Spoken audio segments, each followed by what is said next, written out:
Warahmatullahi wabarakatuh. Waalaikumsalam, Waalaikumsalam Pensi. warahmatullahi wabarakatuh. Salam warahmatullahi wabarakatuh. Selamat malam dan salam sejahtera bagi kita semua.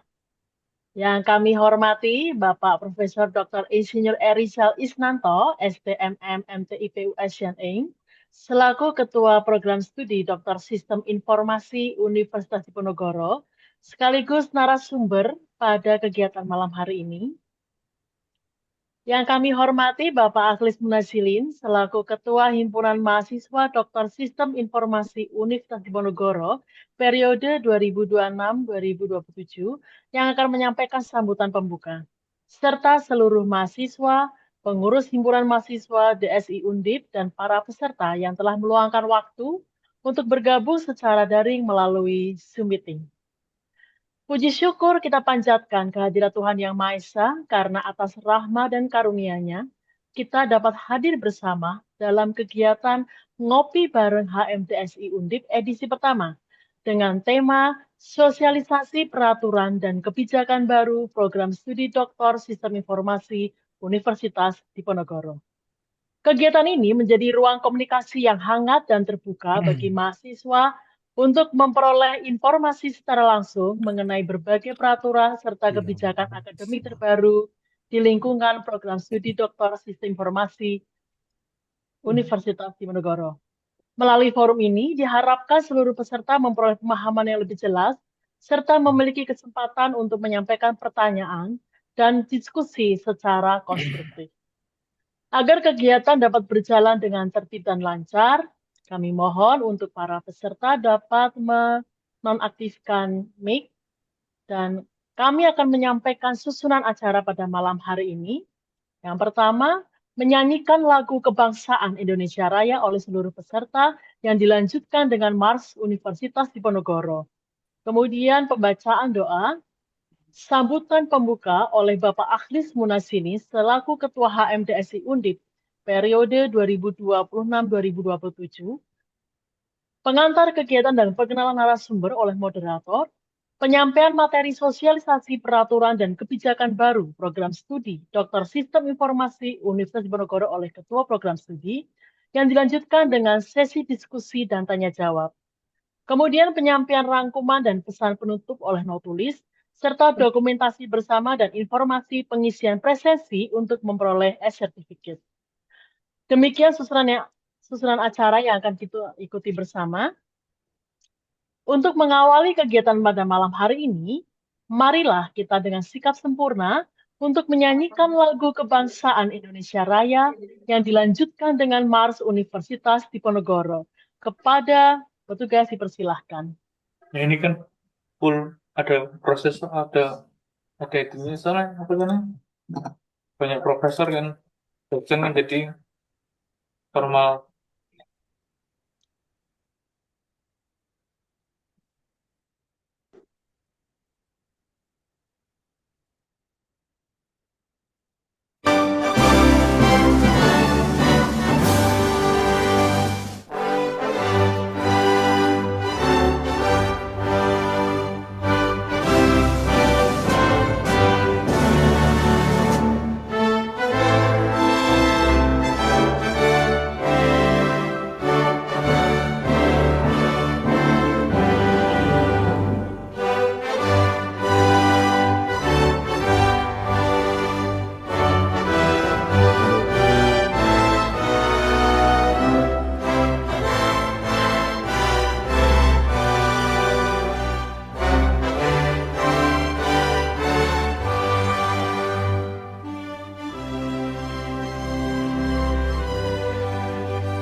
Kekali kados anggenipun tiyang sepakat kekali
Baik, untuk selanjutnya adalah pembacaan doa yang akan dipimpin oleh Bapak Musid. Kepada yang terhormat Bapak Musid untuk bisa memimpin doa bersama untuk membuka rangkaian kegiatan pada malam hari ini. Terima kasih.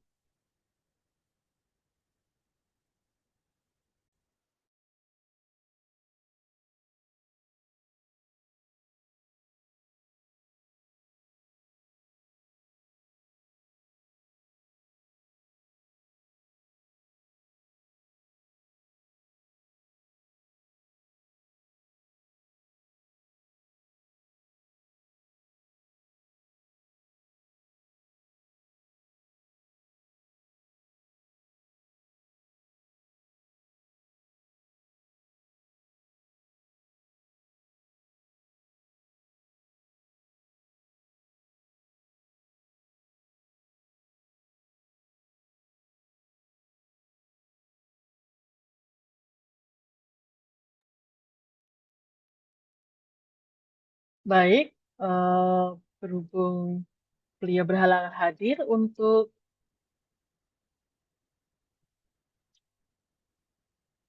malam hari ini, mari kita berdoa sesuai dengan keyakinan masing-masing. Berdoa mulai.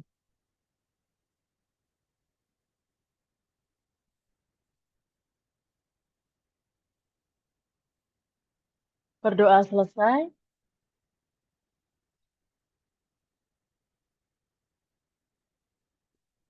Menginjak acara selanjutnya adalah kami persilahkan kepada Bapak Akhlis Munasili selaku Ketua Himpunan Mahasiswa Dokter Sistem Informasi periode 2026-2027 untuk menyampaikan sambutannya.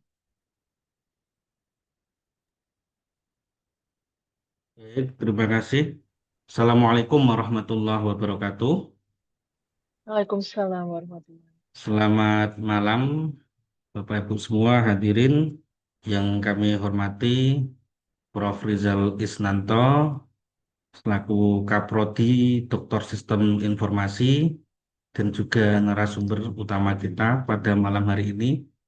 Yang kami hormati, hadir juga tadi Bapak Kidir Maulana bin Susanto PhD, selaku Sekprodi Doktor Sistem Informasi, dan juga yang kami hormati, ini ada Ketua HMDSI periode sebelumnya, Bapak Mardiono, selamat hadir juga kepada para Ketua HMDSI sebelumnya yang hadir.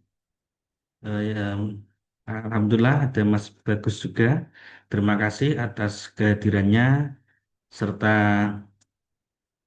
hadirin Bapak Ibu semuanya, mahasiswa Doktor Sistem Informasi yang kami sayangi dan kami banggakan.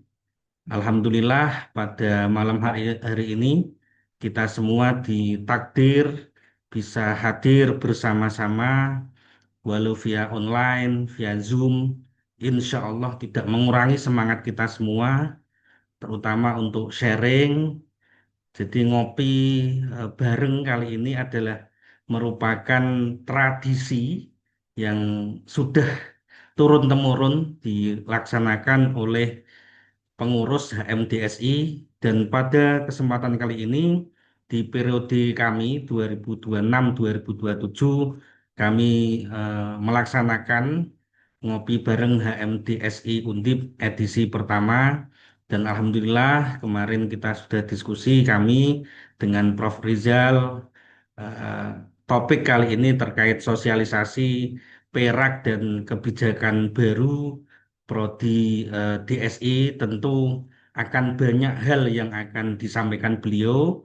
Nanti silahkan disimak. Kemudian jika ada hal-hal yang sekiranya perlu ditanyakan, monggo bisa ditanyakan seluas-luasnya, karena mungkin kita terbatas ruang waktu ya, mungkin banyak dari Bapak Ibu mahasiswa yang mungkin tidak bisa hadir langsung ke Semarang.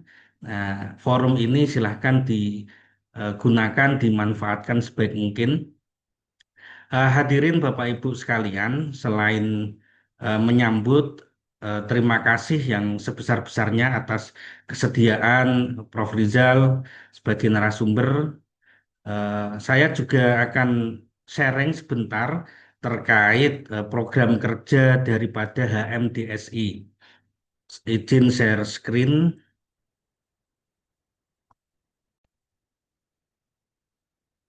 Baik, Bapak Ibu semua, jadi ini program kerja dari HMDSI periode 2026 sampai 2027.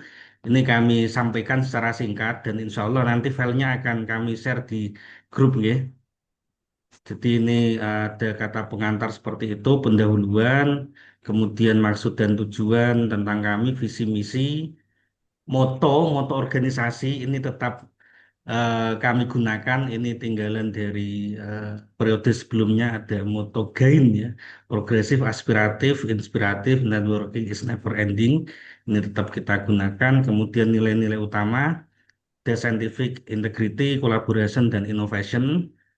Kemudian di susunan pengurus, jadi kami bacakan untuk Dewan Pembina ada Pembina 1 Prof. Rizal, Pembina 2 Bapak Kidir Maulana Binu Susanto PSD, Ketua saya, Wakil Ketua Mas Arhan Subari dari DSI 10, kemudian Sekretaris Mbak Haryani Amberzida Wahyudi dari DSI 12, Bendahara Nani Raras Setioningrum ini dari DSI 12, dari DSI 11 ya, Mbak Raras. Kemudian di divisi SDM ada Mak Fensi Vidya, ini panggilannya Mak Fensi dari DSI 12, ada Mbak Yuli Wahyuni DSI 9, kemudian Muningsih, ini Mbak Muningsih dari DSI 9, Mas Frans atau Franka ini dari DSI 9 juga ya. 11 ya, pas saya 11 kayaknya. Ada Mas Amanullah, ini DSI 9, ada Pak Saiful Muzid, ini DSI 11, ada Pak Tahan DSI 12, dan Mbak Yuli Astuti, ini dari DSI 10. Kemudian di Humas ada Mas Eko ini dari DSI 11, ada Mas Irham Ali ini di DSI 11 juga, ada Mas Agusta dari DSI 9, ada Mas Rendro ini dari DSI 8 kerjasama. Kemudian juga ada Mas Ruli atau Kang Ruli ini DSI 9 kerjasama juga.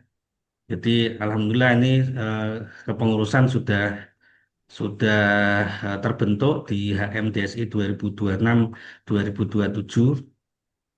Kemudian untuk program kerja, ini ada 3 program kerja yang akan kami usung selama ya kepengurusan ini.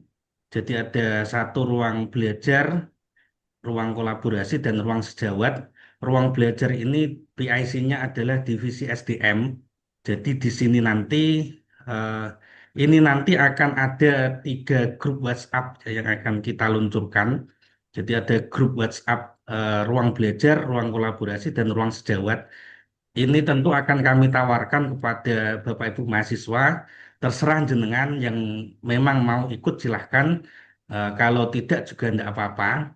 Jadi ruang belajar ini PIC-nya SDM, dia adalah kita akan belajar hal-hal yang terkait dengan kompetensi ya, seperti analisis data, termasuk SLR, bibliometrik, academic writing, dan macam-macam yang sekiranya itu pengembangan diri begitu.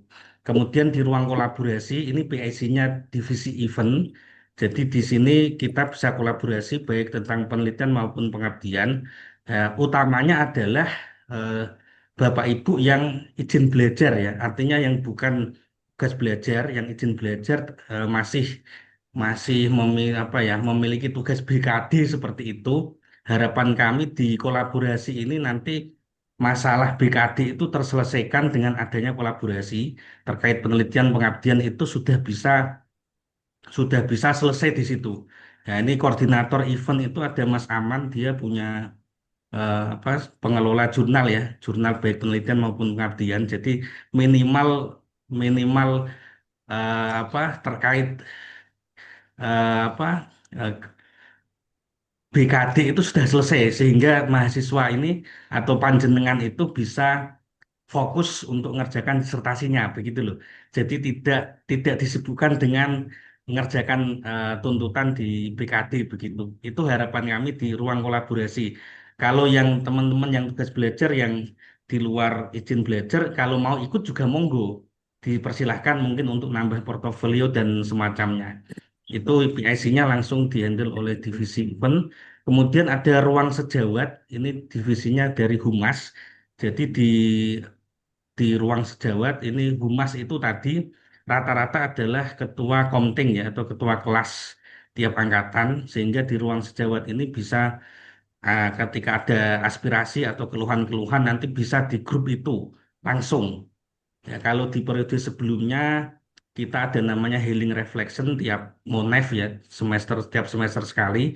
Kalau ini nanti kita fasilitasi ya ketika ada keluhan apapun bisa langsung masuk di grup WA ruang sejawat dan syukur-syukur istilahnya bisa memitigasi sehingga bisa membantu Bapak Ibu semua dalam S3 ini begitu. Saya kira itu untuk yang program kerja utama. Lain-lain tentu nanti ada tripulasi, pengabdian masyarakat, gathering DSI nanti di 2027. Kemudian terakhir nanti ada suksesi ya Ketua HMDSI di akhir April 2027 begitu. Ini sudah kita buatkan untuk timeline-nya. Nah, ini sudah selesai. Jadi itu sedikit perkenalan dari kami, pengurus HMDSI periode 2026-2027. Mohon doa restu panjenengan semua, sehingga kami di kepengurusan bisa memberikan yang terbaik dan juga sama-sama semuanya berkahnya adalah semoga kita semua bisa dianugerah lulus tepat waktu dan bahagia, semuanya sehat selalu. Dan kami juga terus mendoakan semoga Prof. Rizal dan Bapak Kidir PSD juga semoga sehat selalu dalam Amin. dalam mengawal kita, membina kita, sehingga kita semua bisa menjadi doktor sistem informasi. Terima Amin. kasih dari kami, mohon maaf atas segala kekurangan. Fuminkum, hadanallah wa iyakum. Assalamualaikum warahmatullahi wabarakatuh. Waalaikumsalam warahmatullahi wabarakatuh. Terima kasih kami sampaikan kepada Bapak Akhlis Munasilin atas sambutannya. Selamat malam dan selamat bergabung pada malam hari ini kepada yang terhormat Bapak Kidir Maulana bin Susanto SSI, MSc PhD, selaku Sekretaris Program Studi Dokter Sistem Informasi Universitas Diponegoro. Matur nuwun Bapak Kidir sampun hadir pada Zoom malam hari ini. Bapak, Ibu, dan rekan-rekan mahasiswa yang berbahagia, perkembangan kebijakan akademik merupakan bagian penting dalam proses pendidikan. Setiap mahasiswa perlu memahami ketentuan yang berlaku agar proses studi dapat direncanakan dengan baik, dijalani secara tertib, dan diselesaikan sesuai dengan target akademik yang telah ditetapkan. Pada malam hari ini, kita memperoleh kesempatan yang sangat baik untuk mendengarkan penjelasan secara langsung mengenai berbagai peraturan dan kebijakan terbaru di lingkungan program studi Doktor Sistem Informasi Universitas Diponegoro. Semoga melalui sesi ini, informasi yang disampaikan dapat memberikan kejelasan, menjawab berbagai pertanyaan mahasiswa, serta membantu kita dalam menjalani proses studi doktoral secara lebih terarah. Tanpa mengurangi rasa hormat kepada Bapak Profesor Dr. Insinyur Erizal Isnanto, ST, MM, MD, IPU ASEAN, yang kami persilahkan untuk menyampaikan materi pada malam hari ini. Ya, terima kasih. Mohon bisa ini sebagai co-host biar bisa sharing. Siap, sampun, Bro. Bisa ya. Baik.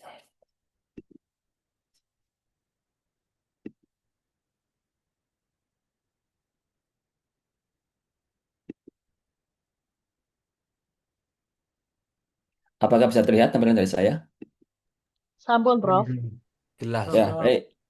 Terima kasih ya. Assalamualaikum warahmatullahi wabarakatuh. Waalaikumsalam warahmatullahi wabarakatuh. Salam warahmatullahi wabarakatuh. Terima kasih atas kesempatannya ya. Selamat malam semuanya pada Pak Kidir, pada Ketua HM Mas Akhlis Munazilin. Selamat ya menjadi terpilih menjadi Ketua HM periode 2026 sampai 2027. Kemudian berikut dengan punggawanya ya, teman-teman semuanya ya. Ada Mas Arhan Subari, ada Mbak Vensi, ada Mas Tahan Prahara, dan sebagainya ya, tanpa mengurangi selamatnya ya, semua tidak mungkin bisa disebut satu persatu. Baik, langsung saja ini saya akan sampaikan sosialisasi PERA. PERA itu peraturan akademik ya dan kebijakan baru Prodi Doktor Sistem Informasi Sekolah Pasca Sarjana. Baik, ini saya menggunakan tablet pen ya, karena nanti bisa coret-coret ya. Baik ya, terima kasih untuk HM yang sudah menginisiasi acara ngopi bareng ini. Ya, namanya berubah-ubah, dulu pernah ngopi pahit itu ya. Nah, sekarang ngopi bareng ya. Ya, selamat untuk pengurus HM yang baru, mudah-mudahan sukses membawa DSI lebih maju. Berikutnya, ini sekedar tampilan saja ya, tidak kita baca. Sebenarnya sudah pernah di-share gitu ya. Ada dua peraturan akademik yang dipakai sekaligus ya sekarang ini. Yang pertama untuk DSI 1 sampai DSI 8, yaitu Peraturan Rektor nomor 5 tahun 2020 tentang PERA. PERA itu peraturan akademik bidang pendidikan. Yang itu diperbarui dengan PERA nomor 29 tahun 2020 ya. Nanti kalau butuh ya saya share ya. Kemudian untuk DSI 9 sampai dengan seterusnya ya.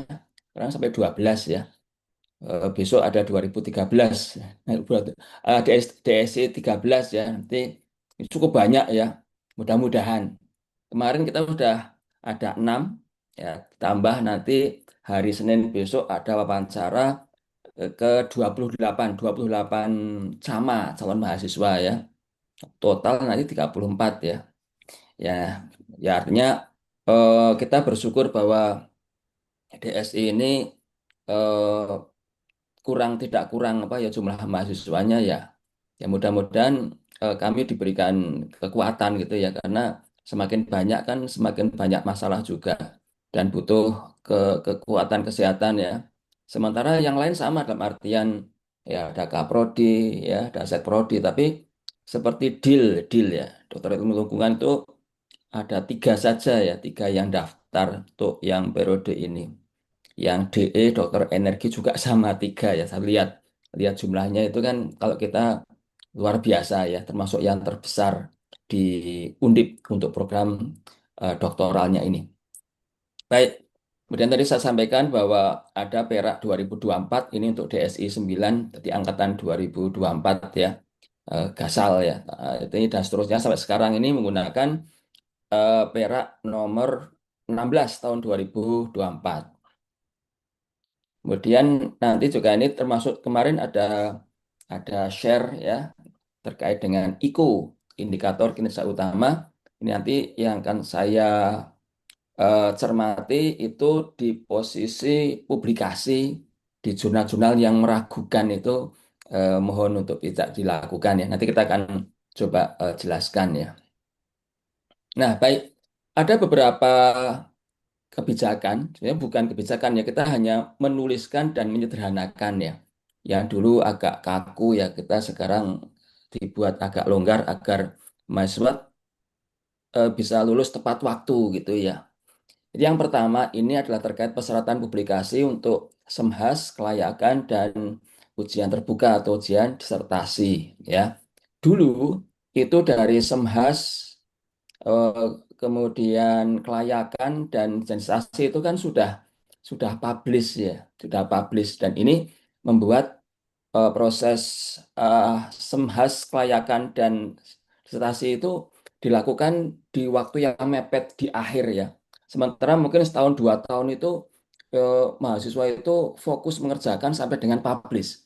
Tidak ada satu kegiatannya. Maka di sini kita buat lebih longgar untuk publikasi seminar hasil itu cukup publikasi 1 itu sudah accepted, publikasi 2 atau mungkin publikasi 2 dan 3 by research itu statusnya cukup submitted. Jadi sudah submit di yang publikasi 1 itu accepted tidak perlu harus sampai publish atau terindeks ya.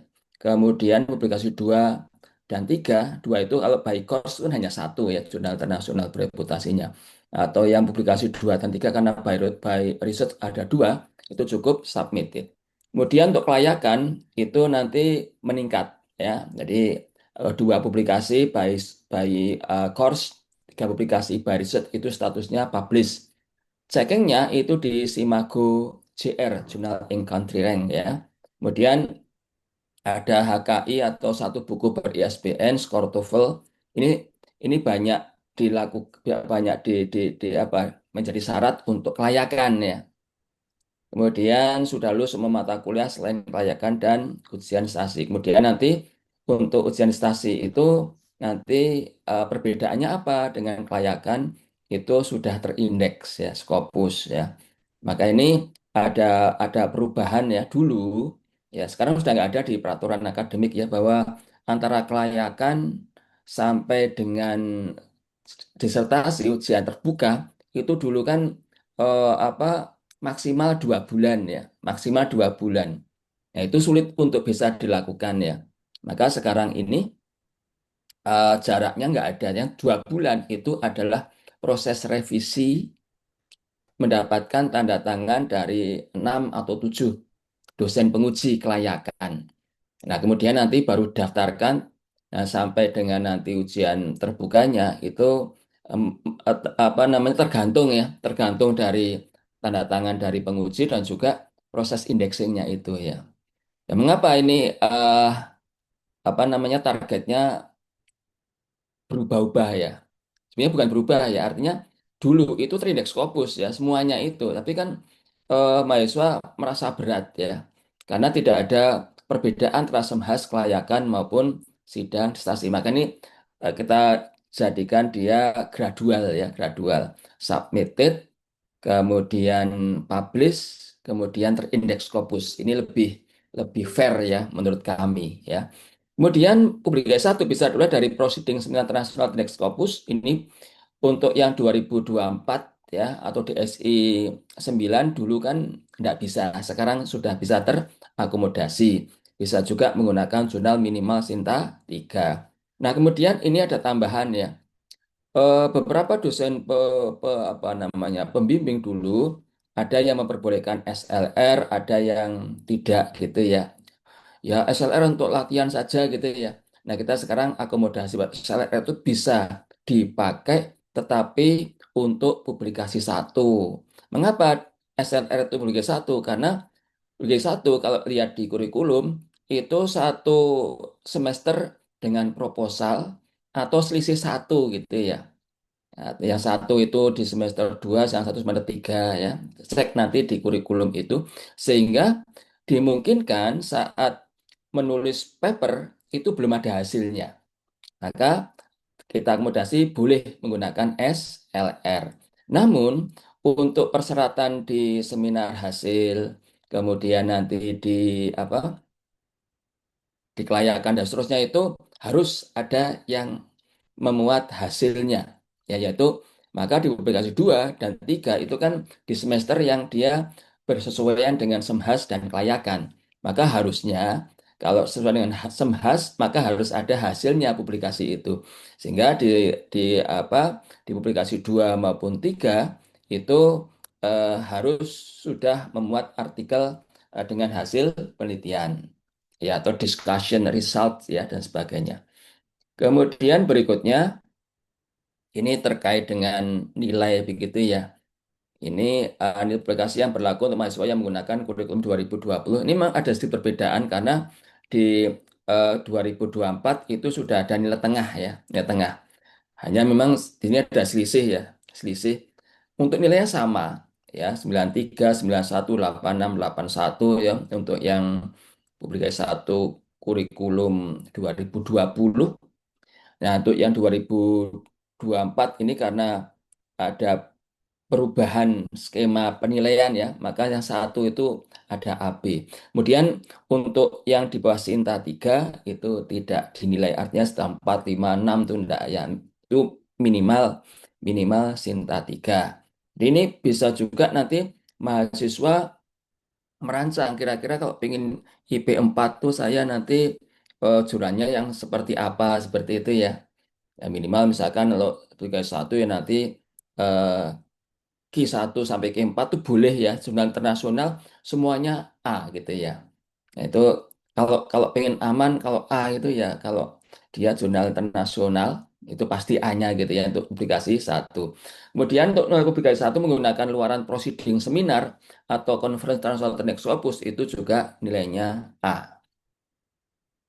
Nah, kemudian, nah ini ya, kan tadi dikatakan kalau yang eh, conference itu boleh jadi luarannya itu jurnal Sinta ya, seperti seperti Ijenis itu ya. Maka ini kita akomodasi karena ini adalah gawe kita ya, gawe pasca ya. Maka yang dia mengikuti Ijenis, yang dia nanti luarannya Sinta 3 atau 2 itu semuanya dinilai A gitu ya dengan nilai numeriknya 85. Untuk Liga 1 menggunakan luaran jurnal nasional atau jurnal internasional ini kewajiban mengikuti seminar atau konferensi internasional tetap ada ya karena memang di Perak itu menyebutkan wajib untuk menyertakan keikutsertaan dalam seminar internasional atau conference internasional. Sertifikat sebagai presenter pada seminar internasional menjadi salah satu syarat mengikuti ujian kelayakan. Ya.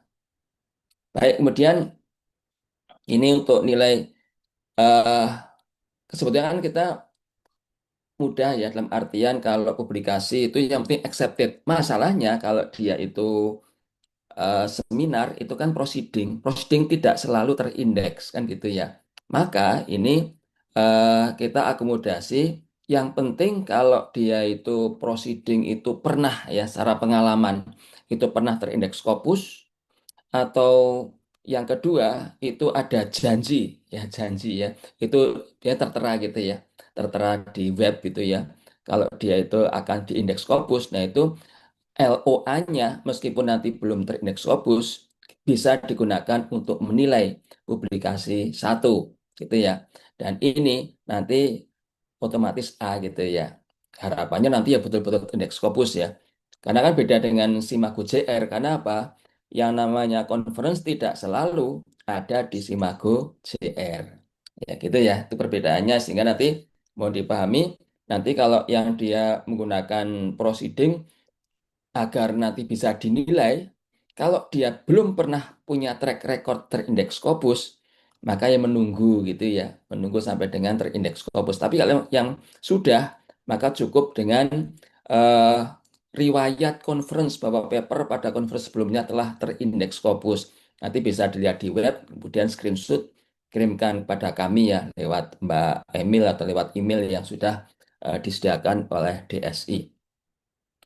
LOA for presentation tidak dapat dijadikan sebagai pemenuhan syarat untuk publikasi satu ya. LOA itu ya LOA for publication untuk penerbitan ya. Soalnya kalau LOA for presentation belum presentasi, kadang terus nggak jadi presentasi gitu ya. Ya baik. Nah, saya kira udah paham ya untuk yang publikasi satu ini. Berikutnya luaran pada jurnal terindeks Scopus ya. Nilai publikasi 2 dan 3 menggunakan luaran artikel pada jurnal internasional terindeks Scopus ya. Itu eh, ada perbedaan ya terkait dengan ya nilai hanya untuk yang ketiga saja ya, untuk yang ya bersyukurlah ya bersyukurlah.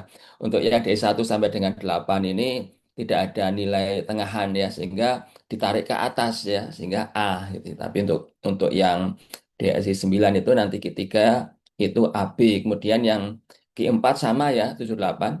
Nah, bagi mahasiswa, oh saya kok hanya punya yang Q4, kepengennya A gitu ya. Nah, nanti bisa, tapi nanti nambah satu lagi nanti kita misalkan Q4 ya, nanti ya tetap A gitu ya. Ini karena pemenuhan IQ itu termasuk jumlah juga lebih bagus ya, lebih banyak lebih bagus ya. Kemudian kalau yang tidak masuk kuartil, emang ada ya jurnal-jurnal yang dia itu baru ya yang belum masuk kuartil. Kuartil itu perempatan ya, empat ya, Q1, Q2, Q3, Q4. Tidak ada Q5 gitu ya. Kalau Sinta ada Sinta 5, Sinta 6. Kalau kuartil hanya Q4. Yang belum masuk itu tidak dapat dinilai. Karena yang masuk di Scopus itu harus masuk di kuartil, baik Q1 sampai dengan Q4. Ya. Kemudian berikutnya, untuk yang mahasiswa angkatan 2024 ya, atau DE9 itu kan kalau lihat di Perak itu bisa menggunakan luaran 2 artikel Sinta, minimal Sinta 2. Makanya kita sudah buatkan tabelnya. Ya maaf ya, karena DE1 sampai 8 itu di Perak 2020 tidak mengakomodasi, maka tidak bisa menggunakan Sinta, baik Sinta 1 maupun Sinta 2. Ya. Nah, kemudian eh, kalau misalkan ada yang DE1 sampai 8 kok punya Sinta 2, ya, yang ini tambah satu terindeks Scopus yang tagi 4 ya boleh lah ya. Nanti nilainya jadi A gitu ya, 88. Kalau Q1 ya tentunya Sinta 2 nggak dipakai nggak apa-apa ya. Nah, baik, kemudian jika ada 2 artikel, salah satu atau keduanya terindeks di bawah Sinta 2, ya nggak bisa dinilai ya, karena kan minimal Sinta 2, jumlahnya 2. Nah, ini repotnya kalau yang dia by research pengennya Sinta gitu ya, maka dia harus punya 4. Yang 2 Sinta 2 itu nanti sebagai publikasi 2, 2 Sinta yang lain itu publikasi 3. Ya. Tentunya pilihannya ya jangan repot-repot ya, cukup 2 saja, tapi jurnal internasional reputasi gitu ya. Q1 sampai dengan Q4. Nanti nilainya tergantung tabelnya tadi. Kemudian berikutnya sama ya, ini ya, SLR hanya untuk publikasi 1, sehingga publikasi 2 dan 3 harus berupa artikel yang memuat hasil penelitian. Artikel terindeks Scopus yang dapat dinilai adalah yang tidak berada di jurnal berstatus discontinued saat artikel tersebut diterbitkan. Misalkan dulu terbit di tahun 2025. Kemudian 2026 saat mau kelayakan ya itu kok discontinued. Maka kita lihat di tahun 2025 saat dia diterbitkan masih continue gitu ya, masih aktif, maka boleh gitu ya. Ini bukan pilihan untuk naik pangkat ya. Maka meskipun discontinued sekarang, itu kalau naik pangkat kan nggak boleh ya. Itu kan dulu pas 2023, 2024 itu masih aktif. Nah, kalau naik pangkat nggak boleh. Kalau sekarang discontinued ya. Nah, kalau ini yang penting saat artikel itu terbitkan itu tidak posisi discontinued. Jadi bisa dicek di Simago JR. Ya. Baik, berikutnya. Ya, ini adalah yang baru ya. Mungkin sudah baca juga ya. Ya penting nggak penting ya. Ini adalah tata cara dan tata busana atau dress code untuk ujian proposal, seminar hasil kelayakan dan ujian disertasi ya. Jadi by default itu untuk tata busana itu adalah PSL ya. Pakaian sipil lengkap itu maksudnya apa ya? Jas, pakai dasi gitu ya. Mohon tidak pakai jeans gitu ya. Tidak pakai sepatu kets atau sneakers ya. Ya namanya formal ya. Kemudian untuk yang ibu-ibu atau yang wanita itu PSL blazer. Oh ya blazer ya, bukan merek mobil ya.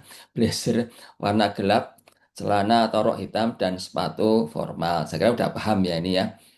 Mahasiswa tidak diperkenankan menggunakan tadi ya celana jeans dan sepatu kets atau sneakers khusus. Nah ini kan boleh jadi Bapak Ibu dan itu jaket jaket apa alma mater buat apa gitu ya. Khusus untuk seminar proposal dan seminar hasil, mahasiswa diperbolehkan menggunakan jaket alma mater. Namun untuk kelayakan dan ujian sasi wajib menggunakan jas lengkap sesuai syarat umum tata busana yang sudah disebutkan sebelumnya. Yang atas ini ya, artinya ya ya apa atasan bawahan itu gelap ya, yo hitam hitam agak biru nggak apa-apa. Yang penting gelap sebetulnya ya. Nah, kemudian kalau menggunakan jaket alma mater ya tetap pakai dasi ya. Dasi celana hitam. Ini kan mengganti yang jas atas itu menjadi jaket alma mater. Bagi yang apa mungkin belum punya katakanlah ya gitu ya.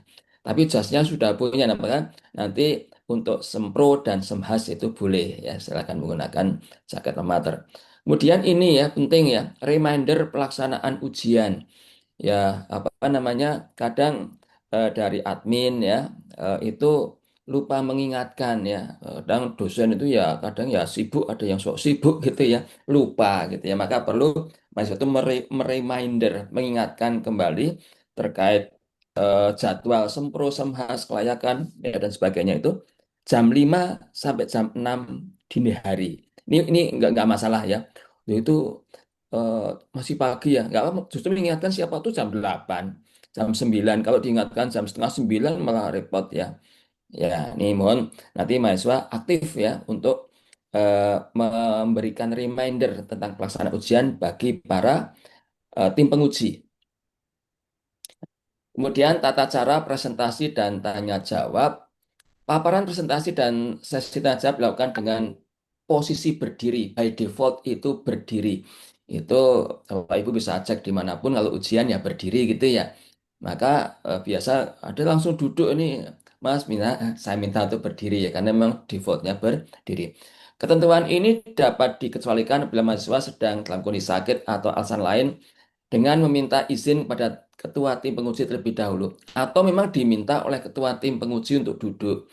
Ya, sudah lihat mahasiswa sudah lemes tapi nggak minta izin juga ya, Mas, silakan duduk misalkan ya. Kemudian terkait perekaman kegiatan ujian.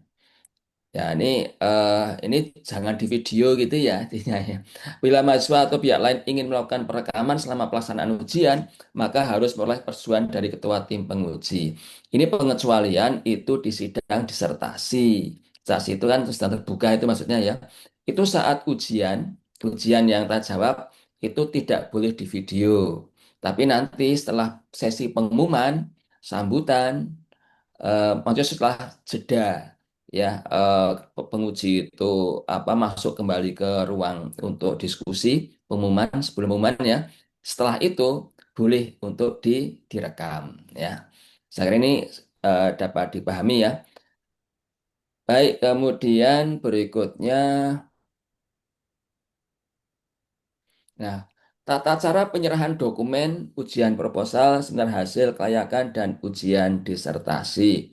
Ya, ini sebenarnya tidak ada perubahan yang cukup apa namanya substansial gitu ya terkait bahwa yang nyerahkan tetap mahasiswa ya.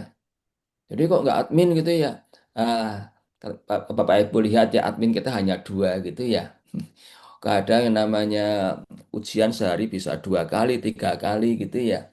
Nah ini memang kita tidak ada yang punya apa eh, tugas khusus driver kemudian untuk menyerahkan dokumen nanti ini adalah mahasiswa. Kecuali kalau saya biasanya nanti titip baca ke admin diletakkan di meja saya di DSI gitu ya. Kemudian dokumen untuk tim penguji dan administrasi ini apa namanya dulu pernah sering menjumpai ya hitam semua dalam artian tidak warna ya. Nanti kalau ada yang membuat gambar, tabel, diagram, model penelitian, grafik, hasil analisis yang mungkin ada foto dan sebagainya, maka dia berwarna gitu ya. Nah, yang dia itu hanya teks ya nanti ya silakan ya dicetak hitam saja ya. Bukan cetak hitam putih ya karena nggak ada tinta putih kan ya, dicetak hitam. Sedangkan untuk dokumen digital yang diserahkan ke pihak admin, nah ini normatif saja ya, serta format PDF dengan format nama seperti ini.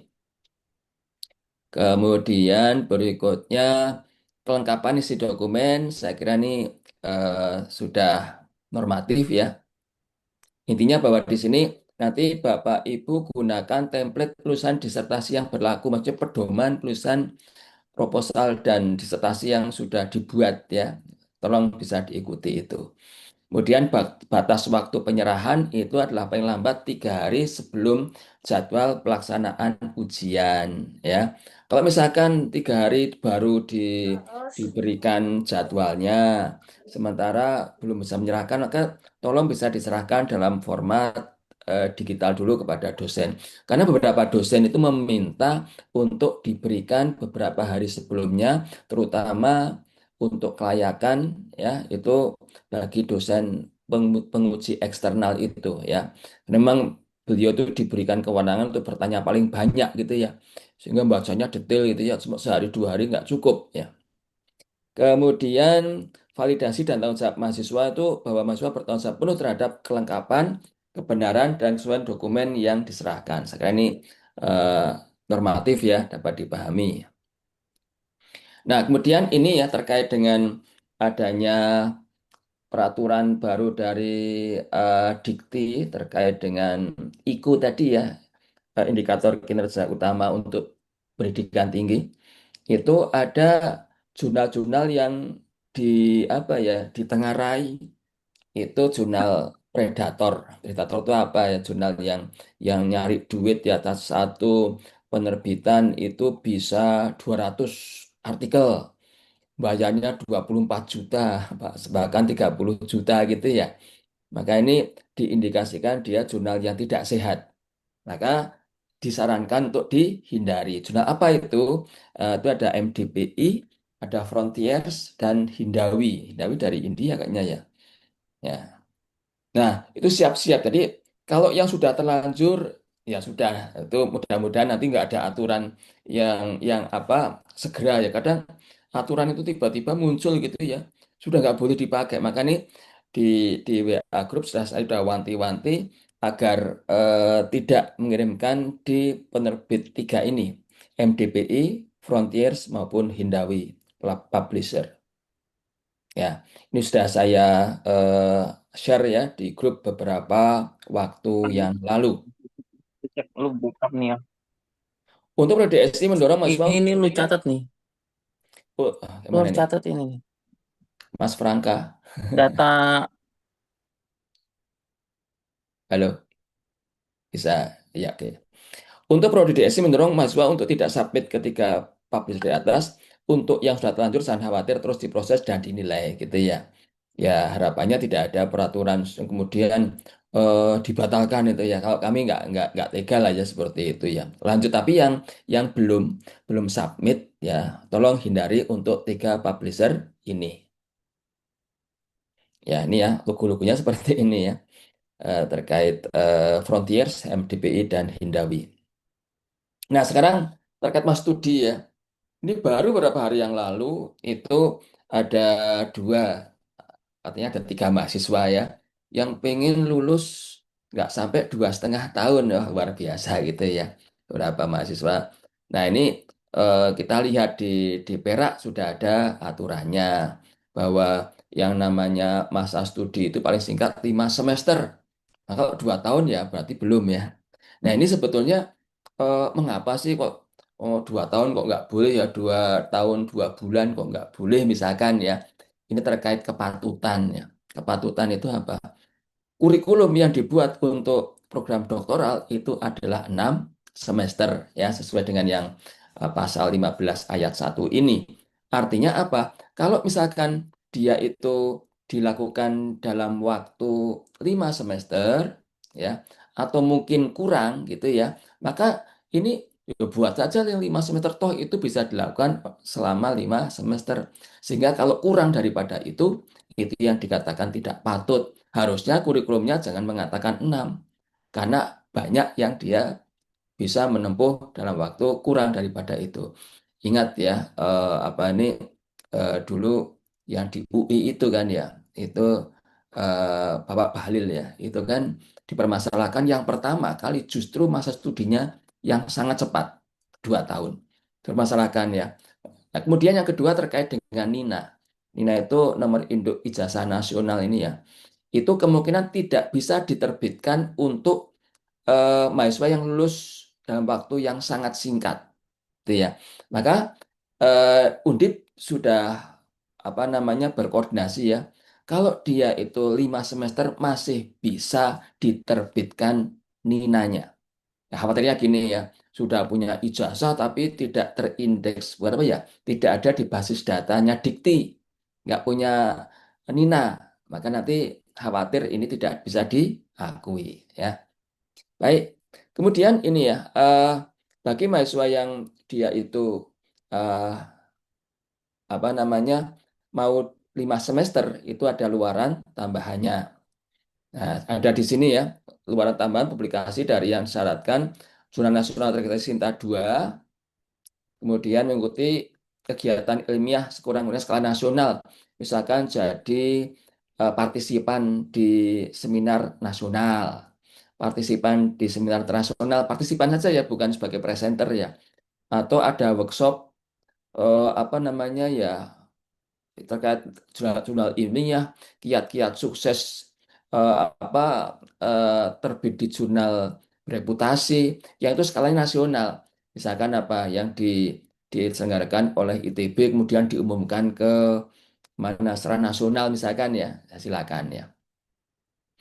Nah ini peraknya seperti itu, saya sudah buatkan pengumumannya, hanya tolong ini sudah tidak terpakai lagi ya, karena sudah ada baru pagi tadi itu peraturan dari WR1, Wakil Rektor Bidang Akademik ya, Prof. Heru Susanto, yang dia itu tidak menggunakan basis tahun, bulan, hari, tapi menggunakan basis semester. Coba kita baca ya, kita baca yang dari Prof. Heru Susanto.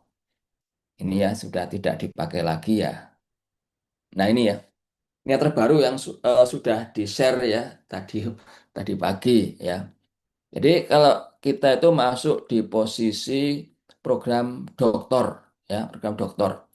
Ini paling singkat 5 semester, paling lama 10 semester.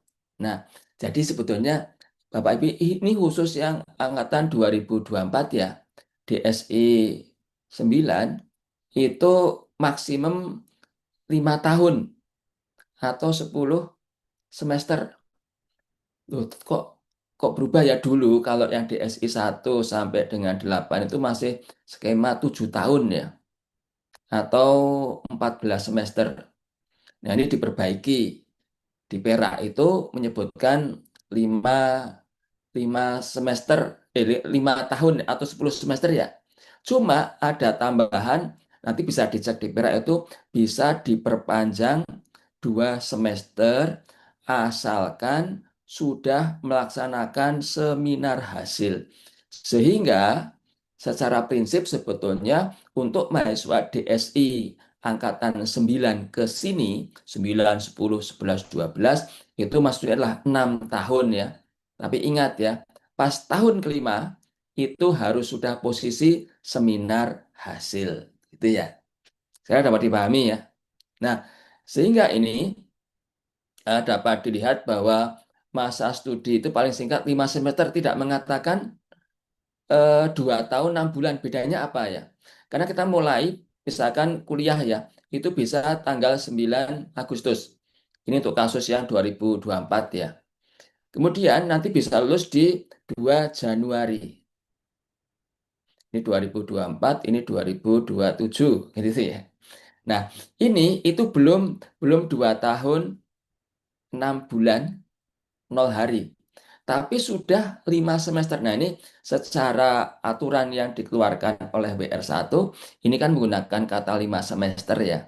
Maka kita gunakan ini. Toh ini sampai dengan Desember 1 semester. Nanti ya, seperti itu ya. Ini kan kalau Agustus, September, Oktober, November, Desember. Nah, ini masih tadi hitung-hitungan dengan Mbak Emil itu 2 tahun, 4 bulan, 25 hari. Ya, artinya tidak perlu menunggu 2 tahun 6 bulan. Karena kita basisnya adalah semester. Ya, ini ya kita bersyukur saja ya. Cuma kalau misalkan mau seperti ini, persis seperti ini ya, pas 2 Januari itu nanti harus ada luaran tambahan. Tapi kalau nanti repotnya nanti ya belum ada sih kasus yang persis 0 hari gitu ya. Persis tanggal ini ya. Nah, kalau misalkan dia 7 Januari, tidak perlu luaran tambahan. Tidak perlu jurnal Sinta 2, ditambah kegiatan nasional, level nasional ya. Kalau saya sih pengennya maksudnya biasa saja lah ya. Jangan terlalu cepat, biasa aja misalkan pengennya Januari akhir, maka nggak perlu luaran tambahan kan gitu ya. Ya. Kemudian berikutnya ini masa studi paling singkat, maksudnya apa ya? Yang 5 semester itu ya. 5 semester itu bukan 5 semester tambah 2 bulan, bukan, punya pas 5 semester. Nanti akan kita set kalau ujian dan yang repot yang kemarin saya diskusi dengan WD1 Bu Laksmi itu kalau ujiannya pas tanggal 2 itu jatuh pada hari Sabtu, maka nanti diundur sampai dengan tanggal 4 Januari gitu ya. Nah, 4 Januari itu nanti dia akan ditulis sebagai masa studinya itu sesuai dengan 5 semester itu gitu ya. Ya mudah-mudahan nggak ada masalah gitu ya. Kok nggak sampai 2 tahun 6 bulan gitu ya. Nah, karena peraturannya yang dikeluarkan oleh WR1 itu menggunakan kata-kata semester, bukan hari gitu ya. Kita cek ya di sini. Eh, nah ini ya, ini penjelasan. Mahasiswa telah menyelesaikan 3 semester ini untuk yang program magister itu bisa 3 semester selesai ya. Kemudian 5 semester untuk program doktor dapat diluluskan pada semester gasal setelah tanggal 1. Maksudnya apa?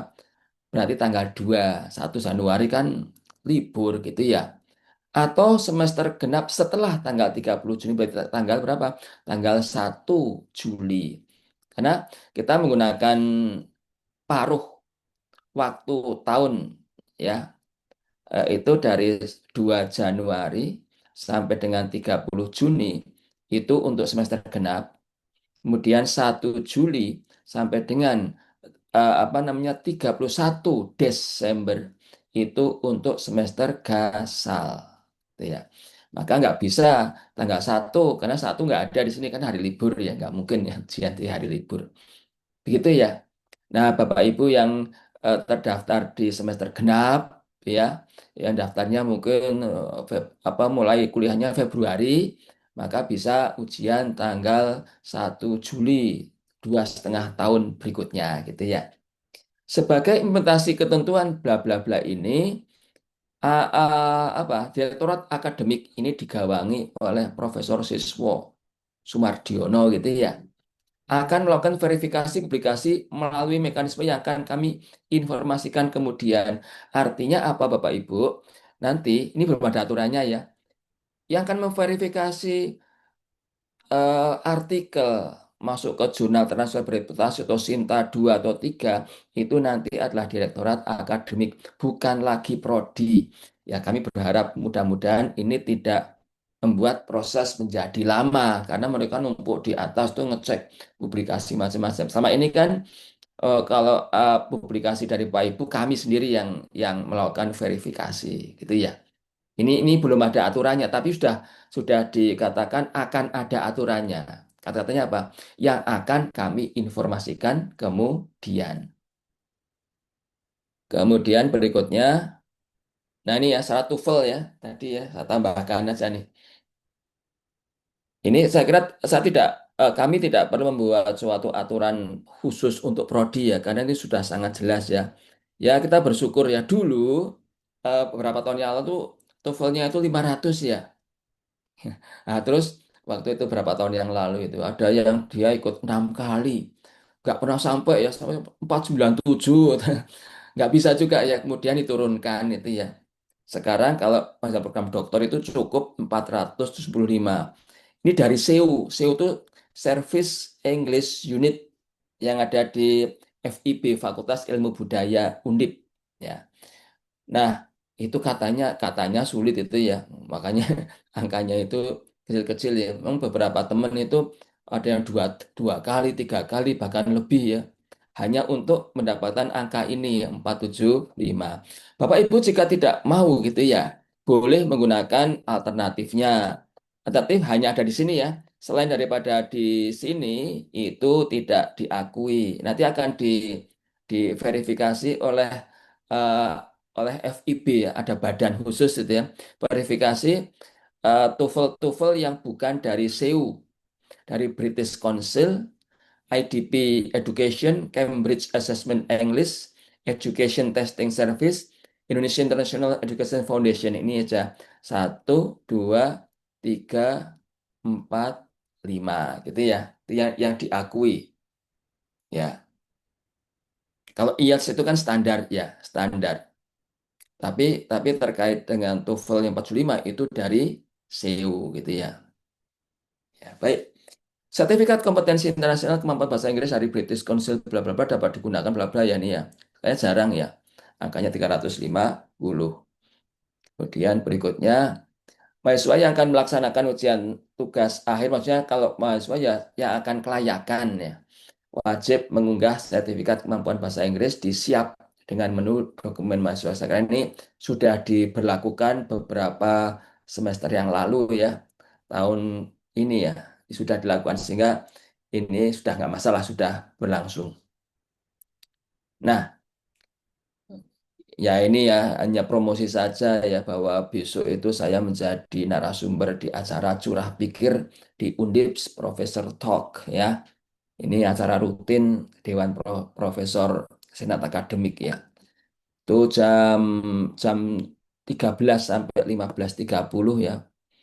Ini info lengkap ada di WhatsApp grup mahasiswa DSI ya. Mohon bisa bisa diikuti ya, join lah ya. Ini saya di sini. Yang ikut bukan berarti harus guru besar ya, yang ikut bebas ya. Nanti dijanjikan itu ya dapat sertifikat itu ya. Ya, ya siapa tahu membutuhkan ya. Kemudian berikutnya info tambahan ya, tambahan tadi udah saya singgung ya. Akan ada 30-an mahasiswa DSI baru dengan asumsi kalau diterima semua ya. Angkatan 13. Ya kemarin kita sudah ada 6 ya, 6 di gelombang sebelumnya. Yang gelombang pertama itu saya pikir nggak nambah, ternyata di gelombang ini ada 28 calon mahasiswa yang akan diwawancarai pada hari Senin tanggal 15 itu ya.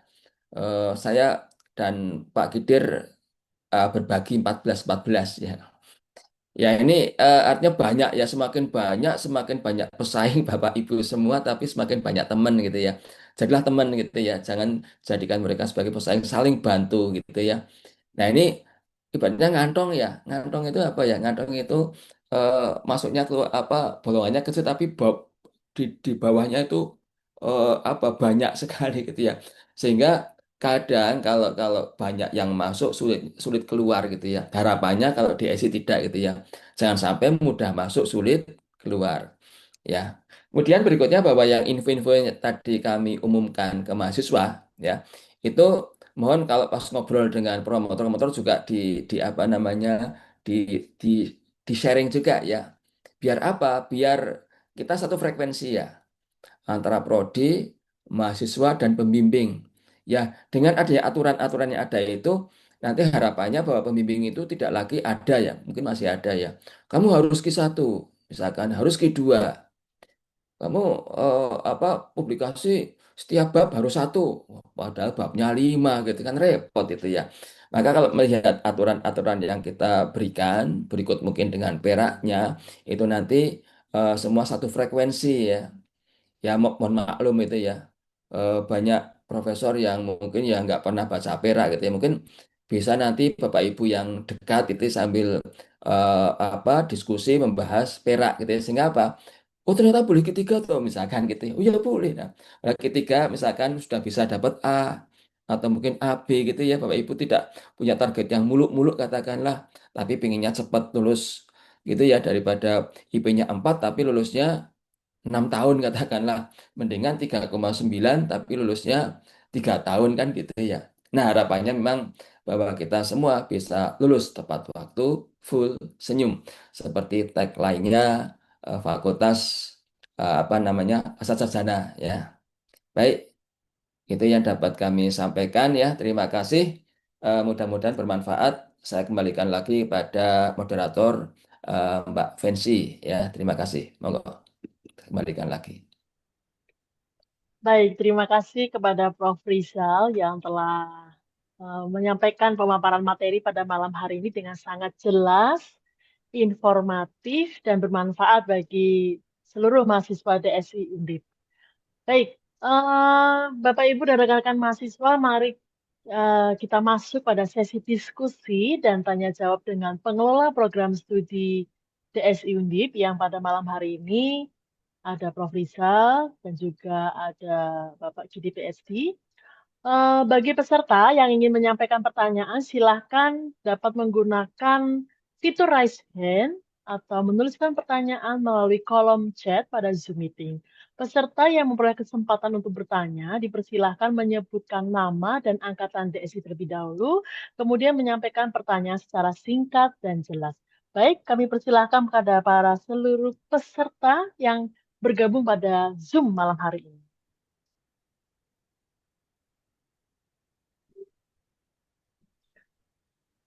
Itu Mbak Fancy ada dua itu ya. Iya, Prof. Moderator Ya, Fancy Vidya, satu Fancy. Sama ya orangnya ya. Injih, Prof. Oh Sama. iya, ya ya.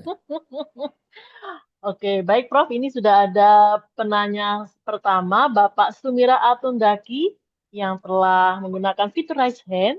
Kami persilakan Bapak Sumira Atundaki. Oh iya, Pak Terima Sumira. kasih. Assalamualaikum, Prof.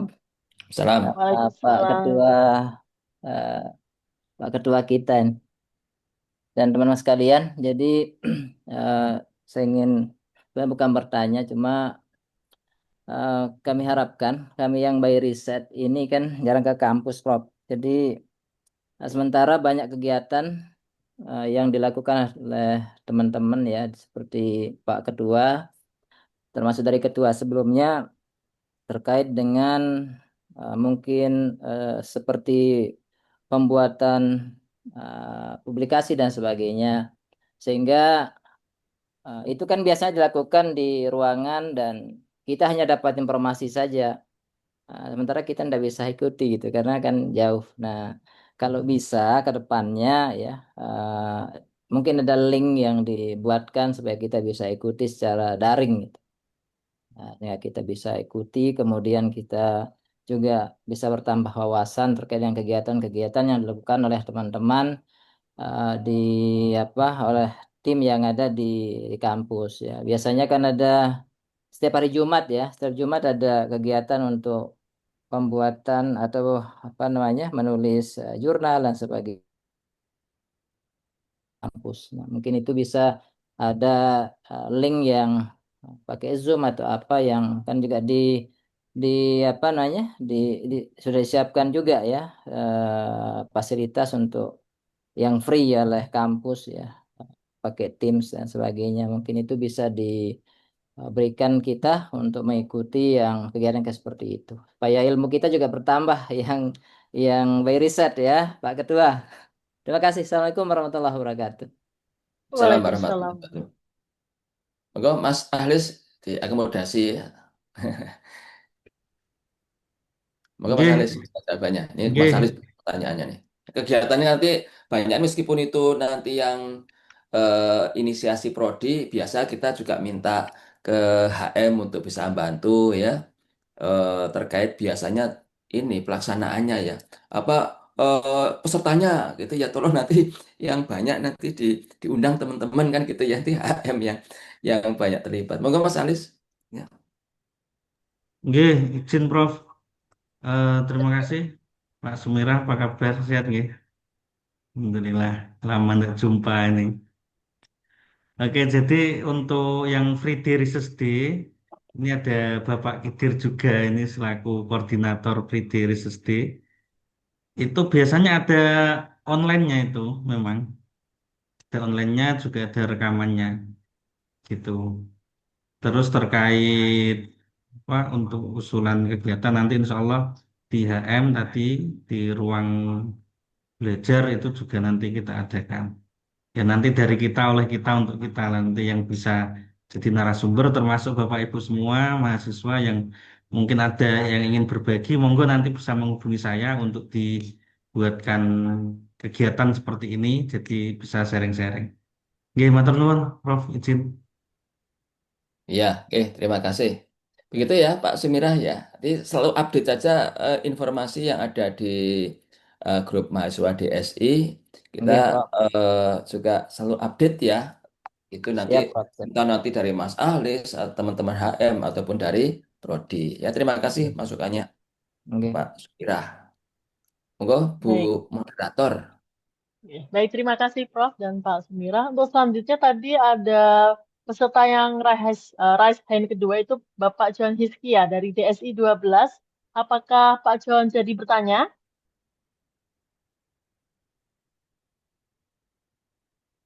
Pak Johnny Hiskia? Ya. Maaf Bu Fancy, Oh pencet ya, tadi ya.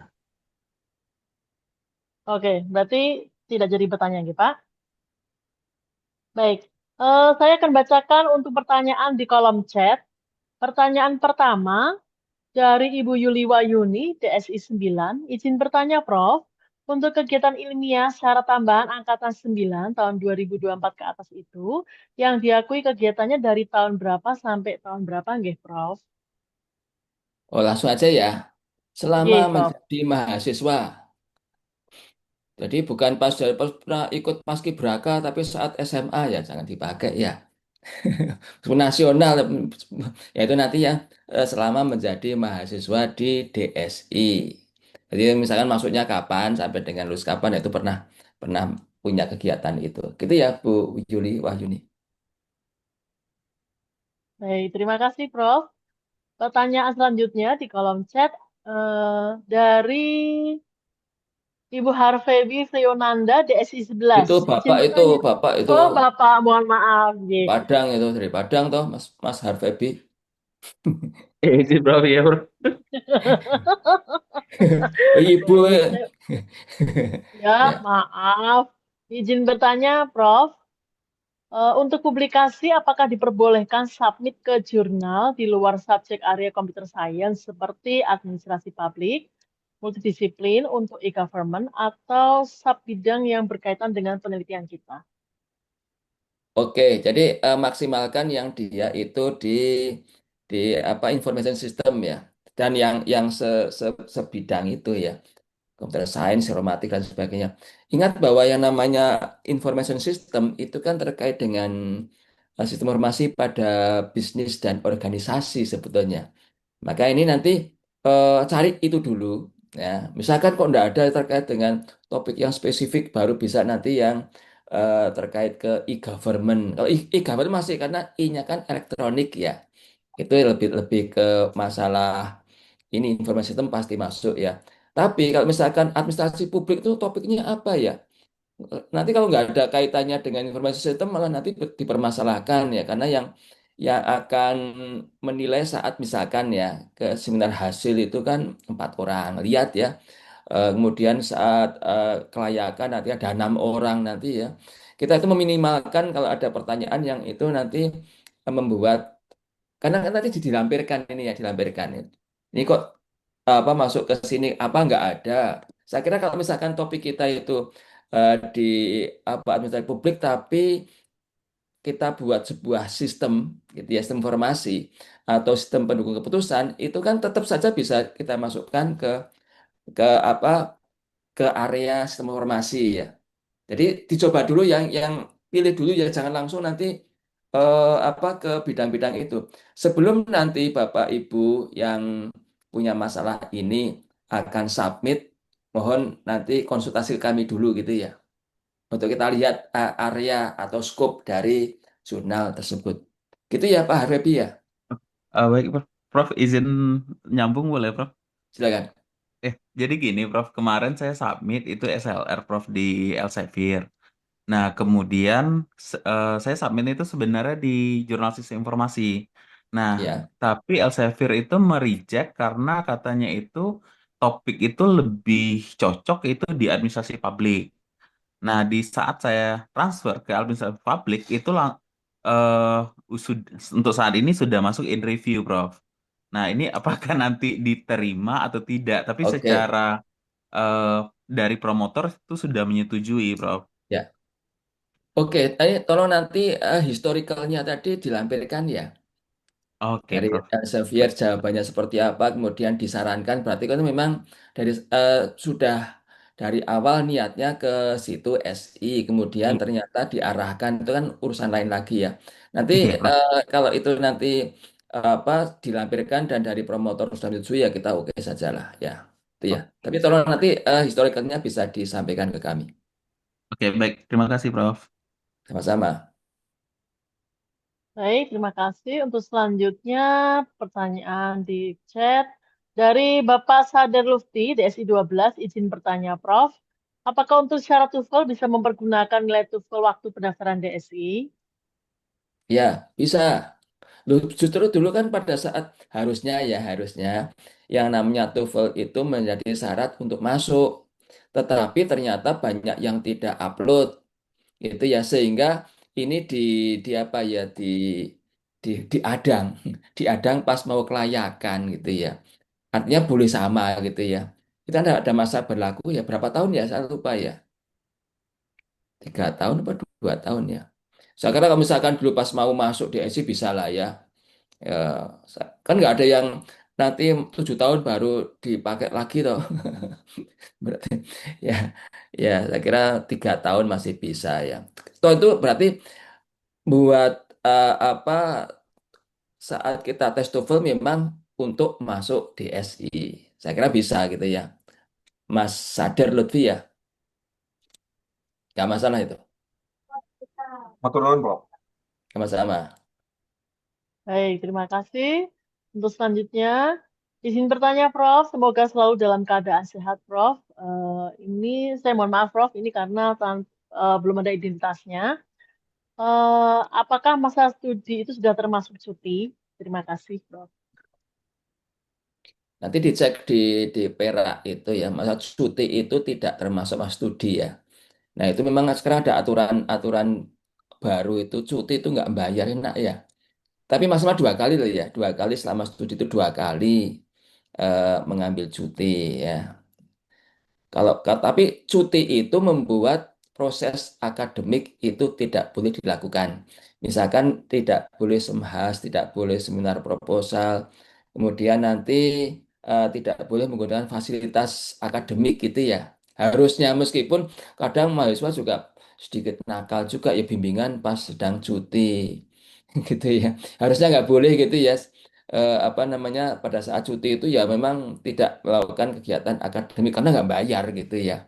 Tapi cuti itu tidak masuk dalam masa studi gitu ya. Jadi diminuskan itu maksimal 2 kali.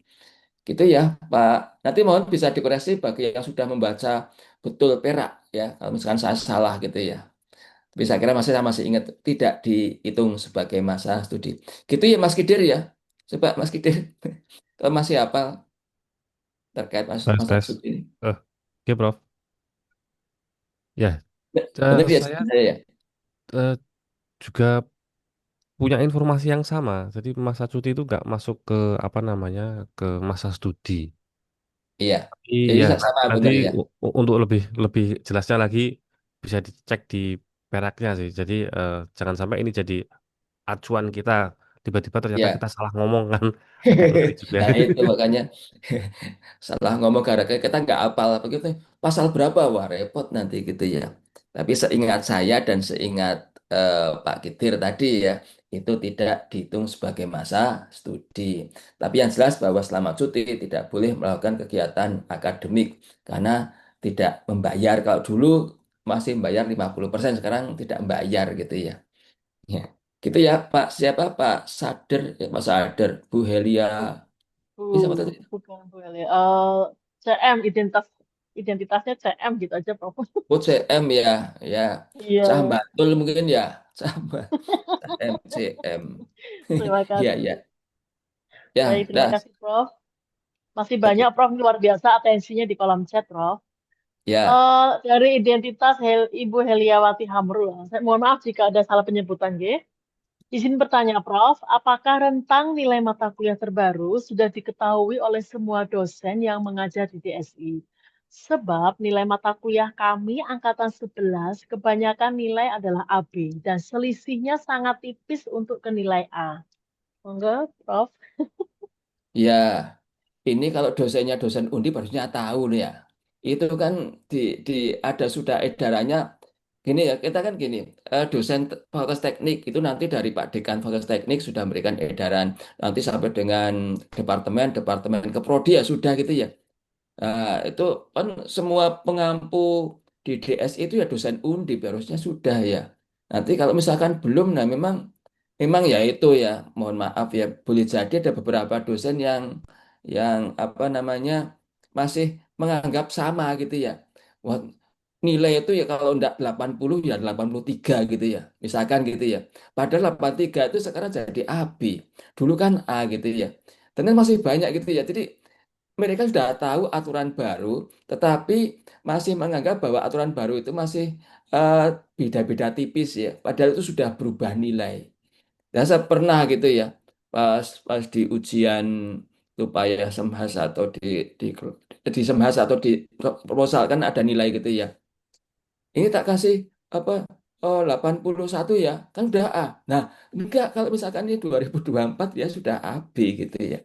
Maka memang masih ada yang sering lupa-lupa gitu ya. Nah, mungkin ya Bapak Ibu yang menjumpai seperti ini bisa konfirmasi ulang.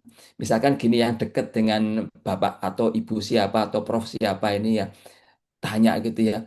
Ini sebetulnya Prof Anu eh, menginginkan kami itu nilainya A atau AB toh gitu ya. Pengennya A. Oh, tapi kok nilainya kok 83. Misalkan gitu ya. Boleh jadi seperti itu ya.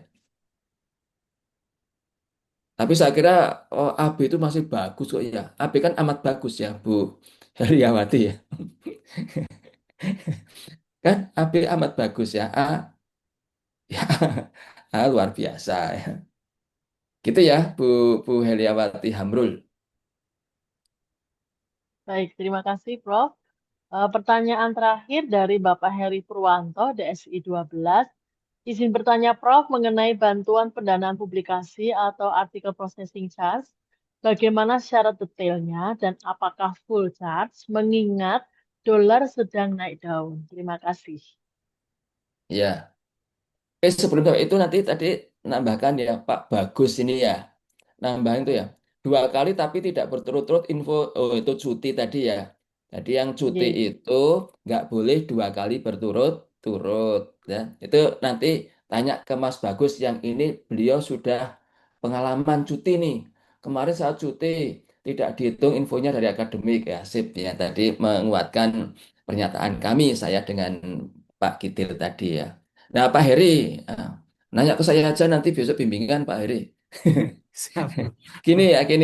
Tadi baru tadi pagi saya mendapatkan informasi dari LPPM, itu ya. Ada satu mahasiswi kami gitu ya, Mbak Nani Purwati yang selamat ini ya. Ini sudah disetujui untuk dibiayai APC-nya. Ini pulungnya pulung pulung apa ya? Pulung menguntungkan ya dulu pernah dapat PDD ya. Apa namanya? Beasiswa disertasi doktor itu. Nah, sekarang APC-nya lolos ya berapa itu 14 jutaan ya. 14 jutaan. Jadi nggak hanya maksimal dulu dulu informasi pertamanya maksimal 10 juta. Ternyata 14 juta itu dari biaya apa namanya publikasi ditambah administrasi ditambah itu juga dibiayai. Jadi dulu pernah saya share masih ingat nanti linknya itu sampai dengan penelitian yang jelas yang dipublikasikan di tahun 2026 yang itu sudah terindeks Scopus gitu ya 2026. Jadi misalkan ya apesnya itu tahun 2027 baru terindeks namanya itu tidak dibiayai. Jadi kalau misalkan mau ya sekarang sudah mulai submit gitu ya. Bukti bayarnya itu nanti dipegang. Kalau misalkan yang bayar adalah mahasiswa, nanti ada surat pernyataan dari pembimbing. Kan seharusnya itu yang bayar adalah dosen. Karena nanti penggantiannya itu ke rekening dosen, gitu ya. Jadi bagaimana syarat detailnya? Pokoknya gini, harus ada nama dosen undip dalam posisi co-author atau authornya. Bisa nama pertama, nama kedua, nama ketiga, gitu ya. Yang itu nanti yang input input di Google Form itu biasa mahasiswanya, bisa dosennya, terserah ya. Nanti bisa diikuti nanti kalau misalkan bukti bayarnya itu dari dosen, maka nggak perlu surat kuasa. Tapi kalau bukti bayarnya dari mahasiswa, nanti baru ada surat kuasa. Kemudian terkait dolar naik, itu dilihat pada saat bayarnya. Jadi yang tadi itu pakai apa namanya euro itu 19.000 pada tahun 2025 gitu ya. Sekarang kan 25.000 itu enggak. Jadi tadi ada dari sana LPPM itu akan melihat ini karena ada historikalnya ya. Itu konversi pada saat dia membayar itu 1 euro posisi berapa rupiah, 1 dolar berapa rupiah. Jadi tidak menggunakan harga sekarang atau konversi sekarang. Gitu ya Pak Heri ya? Nggih, Prof. Matur nuwun sanget, Prof. Ya sama-sama. Baik, ini ada informasi dari Pak Bagus. Tahun 2025 10 juta, 2026 15 juta dari Prof Firman infonya. Diusahakan menggunakan rekening promotor atau kopromotor kalau mahasiswa harus ada surat keterangan. Begitu informasinya untuk Pak Heri Purwanto dari Pak Bagus. Oh ya, itu soal beri kontal itu apa tuh? Beri kontal kontak kali ya. Iya Pak Bagus itu telepon. Aduh. Ya ya. Ini, Ya Bapak. ya gini, kan bener kan tadi mahasiswa saya Mbak Nani itu dapat 14 juta. Memang 14 juta itu kan di bawah 15 juta ya. Eh target maksimalnya ya terima kasih Mas Bagus ya. Berarti 15 juta ya. Oke, Baik, Sun. terima kasih Prof. Baik untuk Bapak Ibu dan juga rekan-rekan DSI yang kami hormati. Sebelum kegiatan berakhir, kami mohon kesediaan seluruh peserta untuk tetap berada di ruang Zoom meeting karena kita akan melakukan sesi dokumentasi bersama sekaligus mengisi presensi hadir yang akan di-share oleh panitia untuk memperoleh e-certificate. Kepada Sekretaris HMDSI bisa men-sharekan untuk link presensinya. Saya ngisi nggak Mbak? Boten. Saya buat Nggak sertifikat apa-apa, nih, Deng, biar Prof. ditukerkan Kok apa gitu ya. Pak Kidir juga ngisi itu nanti dapat besok dapat gratis makan siang dari Mbak Fancy lewat Mbak Fat tapi Mbak Izin Bu Ngapunten. Fancy dan Prof Rizal jika ada yang mau ditanyakan apa masih boleh nggih? Oh, masih silahkan sambil kita mengisi presensi. Monggo, Ibu. Nggih. Izin Prof, saya Eka Rahmawati dari DSI 9 ingin bertanya ya Prof terkait dengan untuk penilaian publikasi 2 kan tadi boleh nggih Prof jika 2 luaran dan untuk saat ini kasus saya itu saya publikasi 2 itu sudah publish di Q3. Kemudian ada satu jurnal lagi yang belum saya submit. Nah, kemudian untuk penilaiannya nanti bagaimana nih, Prof? Karena yang sudah publish baru yang ketiga saja. Tadi kan boleh 2 nih, Prof, karena akan ya ada berbeda eh, range nilainya gitu. Kalau satu kan ya Q3 AB, tapi kalau ada tambahan satu lagi, entah Sinta ah atau Scopus, kalau tadi yang saya tangkap akan bisa menjadi A. Kemudian ya itu pertanyaan pertama, gitu, Prof. Pertanyaan kedua terkait dengan APC, karena saya kan tidak beasiswa, gitu, Prof. Jadi ya untuk publikasi itu menggunakan dana pribadi. Kemudian kemarin saya sudah mengajukan promotor saya, Prof. Catur, dan untuk pembayaran menggunakan rekening mahasiswa. Jadi memang ada berkas tambahan. Kemudian info dari promotor katanya ini Prof ada maksimal untuk satu promotor itu hanya satu pengajuan saja Prof. Sedangkan kemarin saya yang kedua gitu. Jadi sebelum saya sudah ada yang mengajukan gitu untuk Prof Catur. Itu bagaimana gitu Prof? Tapi kemarin tetap Prof Catur menyarankan untuk tetap dicoba saja untuk diajukan APC-nya ke LPPM. Begitu Prof, mohon untuk pencerahannya. Terima kasih Prof. ya baik yang pertama ini kan ada publikasinya 2 gitu ya. Ya berarti kalau mau nilai ya Q3-nya dulu AB, nanti kalau sudah ada tambahan nanti bisa di semester berikutnya ya. Itu nanti bisa diinputkan ulang, jadi ada perbaikan gitu ya. Bisa gitu ya. Nanti teknisnya nanti dengan Mbak Emil nanti yang pengisian ini. Ya biasanya kan kalau terkait publikasi itu ya kita biar ini ya tertib administrasi. Kalau ada perbaikan itu nanti juga ada rencana studinya dulu. Artinya apa? Mengisi lagi di IRS di semester berikutnya. Gitu ya, Bu Eka ya. Baik, Prof. Karena ada Siap. masa pengisian IRS yang itu ada tanggal tertentu ya, tidak setiap saat itu bisa mengisi ya. Itu teknisnya nanti dengan Bu Emil, gitu ya Bu Eka. Kemudian yang kedua Baik, Prof. terkait dengan APC. APC itu nanti mohon itu kalau misalkan dapat beasiswa atau dapat penelitian dari hibah dikti, PDD dan sebagainya, acknowledgement-nya itu tidak boleh menyebutkan terima kasih kepada LPPM, terima kasih pada pemberi dana bantuan ya. Itu harus, saya pernah ada mahasiswa yang kemudian ditolak gara-gara acknowledgement-nya itu menyebutkan terima kasih pada LPPM. Lalu kalau sudah terima kasih sudah didanai ya berarti nggak ada pendanaan. Nanti acknowledgement dikosongi dengan terima kasih atas pendanaan dari siapapun, gitu ya. Kemudian yang berikutnya, ini saya juga baru tahu nih kalau misalkan maksimal satu promotor itu dapat satu apa namanya bantuan. Nah, kalau seperti itu nanti kopromotor saja yang mengajukan Bu Eka. Kopromotornya siapa Bu Eka? Untuk kopromotor dari UNS, Prof. Wah, nah ini yang nggak bisa ya. Ya. Nggih, Prof. Eh, tapi gini aja lah, dicoba saja. Gini ya, soalnya gini, saya ada 2 kali ditolak, ya karena ucapan terima kasihnya itu ada terima kasih telah didanai, nggak boleh. Yang kedua sudah obsolete, artinya lewat dari tahun. Pengajuan 2025, terbitnya 2026. Kemudian sekarang baru masuk itu baru satu ya. Beberapa masih mengajukan. Saya mencoba ini. Kalau misalkan bisa goal berarti bisa 2 gitu ya. Saya terkait persisnya maksimal berapa saya nggak tahu. Soalnya di dalam pengumuman nggak ada sih. Nggak ada maksimal promotor dapat bantuan berapa. Nanti mungkin nanti tanya ke Pak Bagus ya, itu kan ada nomor kontaknya Prof Firman.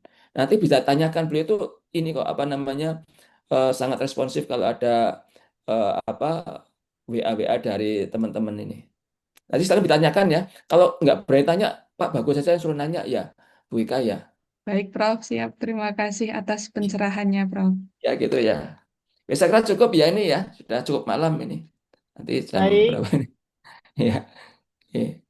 baik. Terima Nah itu kasih tuh Prof. sebetulnya. Eka. Maaf izin menyampaikan Bu Eka diajukan saja. Saya sudah bertanya ke Prof Firman. Wah luar biasa nih. Circle-nya itu luar biasa nih Pak Bagus ini ya. Orang dalam nih, ordal ini.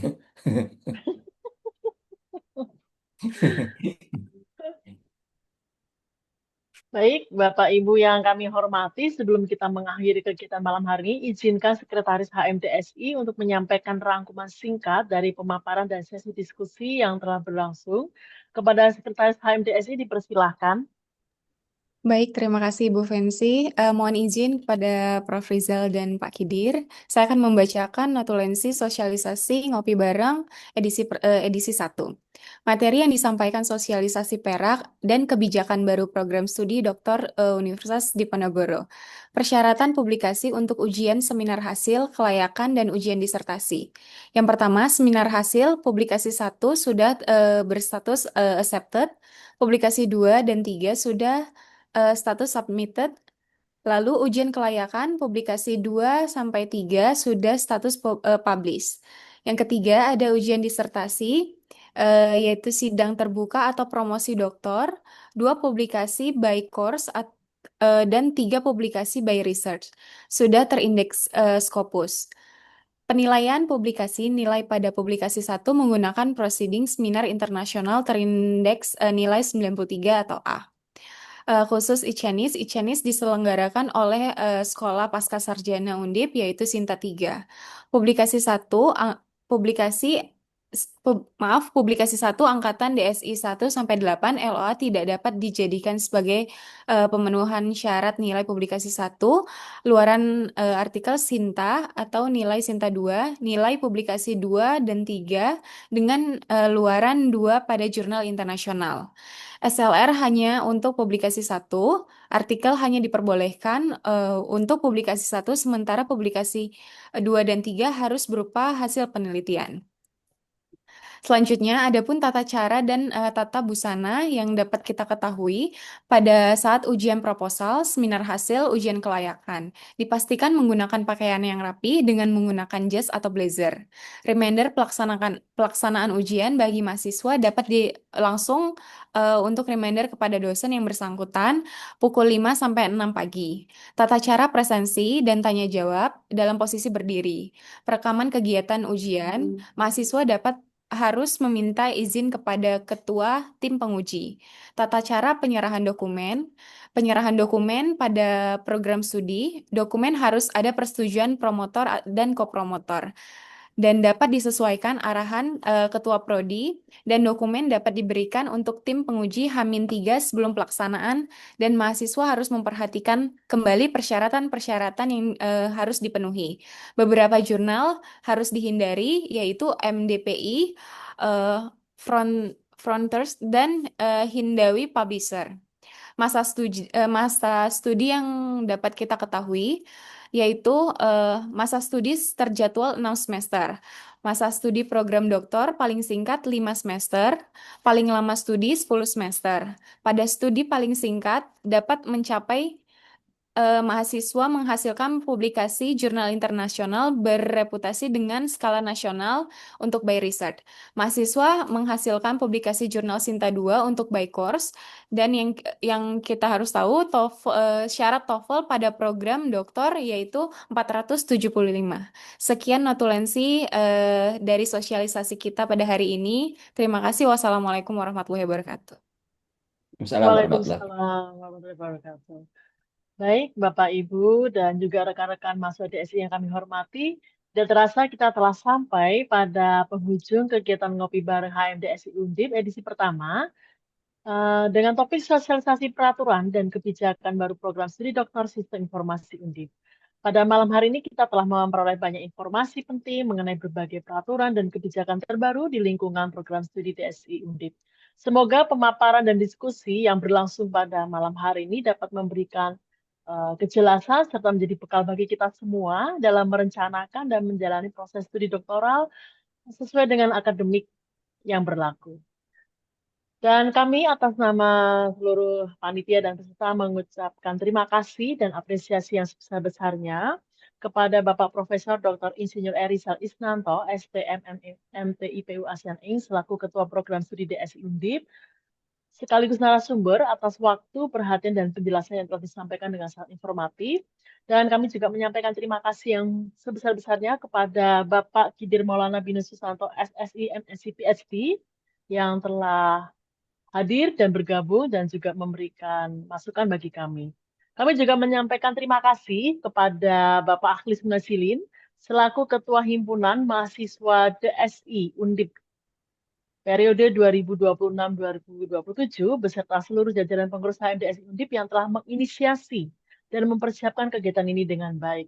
Terima kasih pula kami sampaikan kepada rekan-rekan mahasiswa DSI yang telah meluangkan waktu untuk bergabung secara daring melalui Zoom meeting serta berpartisipasi aktif hingga akhir kegiatan. Semoga kegiatan ngopi bareng HMDSI Undip ini dapat menjadi ruang komunikasi yang hangat, terbuka dan bermanfaat, serta semakin mempererat kebersamaan di antara pengelola program studi, himpunan mahasiswa, dan seluruh mahasiswa Doktor Sistem Informasi Universitas Diponegoro. Sebelum kegiatan berakhir, kami mohon kesediaan seluruh peserta untuk tetap berada di ruang Zoom, karena kita akan melakukan sesi dokumentasi. Baik, kepada tim dokumentasi kami persilahkan untuk mengambil gambar.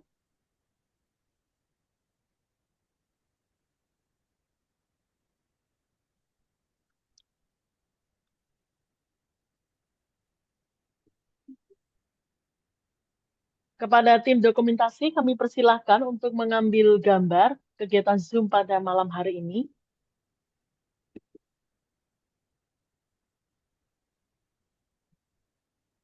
Enggak disuruh bergaya nih, Mbak. Diam-diam aja. Nanti mau difoto apa enggak? Apa 1, 2, 3 tuh gimana? Untuk tim dokumentasi, apakah sudah siap?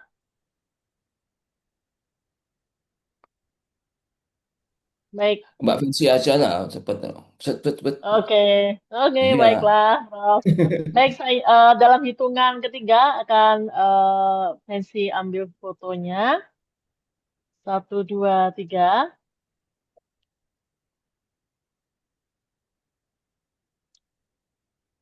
1, 2, 3 untuk layar kedua. Karena ada 4 layar. 1, 2, 3 untuk layar ketiga. Kemudian layar terakhir.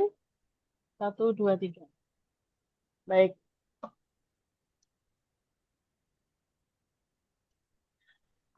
Baik, dengan selesainya sesi dokumentasi, berakhirlah seluruh rangkaian kegiatan ngopi bareng HMDSI Undip DSI Undip edisi pertama.